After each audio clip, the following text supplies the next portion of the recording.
గుంటూరు జిల్లా ఫిరంగిపురంలో గుడి స్థలం వివాదంలో సిఐ రవీంద్రబాబు తనపై దాడి చేసినట్లు చెప్తున్నాడు బాధితుడు అఖిల్. పోలేరమ్మ గుడి స్థలం కోసం ఊరి పెద్దలందరినీ పిలిచారని చెప్తున్నాడు అఖిల్. స్థల వివాదంలో ఇరు వర్గాల మధ్య ఘర్షణ జరుగుతూ ఉండగా తాను వీడియో తీశానంటున్నాడు. అయితే అదే టైంలో పోలీసులు అక్కడికి వచ్చారని తెలిపాడు. సిఐ రవీంద్రబాబు అక్కడికొచ్చి ఏం జరిగిందో తెలుసుకోకుండా తనపై లాఠీ చార్జీ చేసి రివాల్వర్తో మొహంపై కొట్టాడని చెప్తున్నాడు బాధితుడు అఖిల్. ప్రస్తుతం బాధితుడు ప్రభుత్వ ఆసుపత్రిలో చికిత్స పొందుతున్నాడు. గుంటూరు జిల్లా ఫిరంగిపురం శాంతినగర్లో అర్ధరాత్రి ఉద్రిక్తత నెలకొంది. గ్రామంలోని భూకబ్జా గొడవ పోలీసులపై దాడికి దారితీసింది. చిన్నికృష్ణ అనే వ్యక్తి కుటుంబ సభ్యులు గ్రామస్తుల మధ్య వివాదం చోటు చేసుకుంది. అయితే గొడవ జరుగుతూ ఉండగా వీడియో తీస్తున్న యువకుడిపై పోలీసులు దాడి చేశారు. యువకుడిపై దాడి చేయడంతో ఆగ్రహంతో సీఐపై రాళ్లు కర్రలతో గ్రామస్తులు దాడికి దిగారు. దీంతో పోలీసులు గ్రామస్తులకు మధ్య తీవ్ర వాగ్వాదం చోటు చేసుకుంది.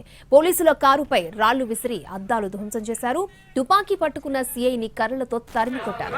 సీఐ క్షమాపణ చెప్పాలంటూ కర్నూలు గుంటూరు హైవేపై టైర్లు తగలబెట్టి గ్రామస్తులు రాస్తారోకో చేశారు.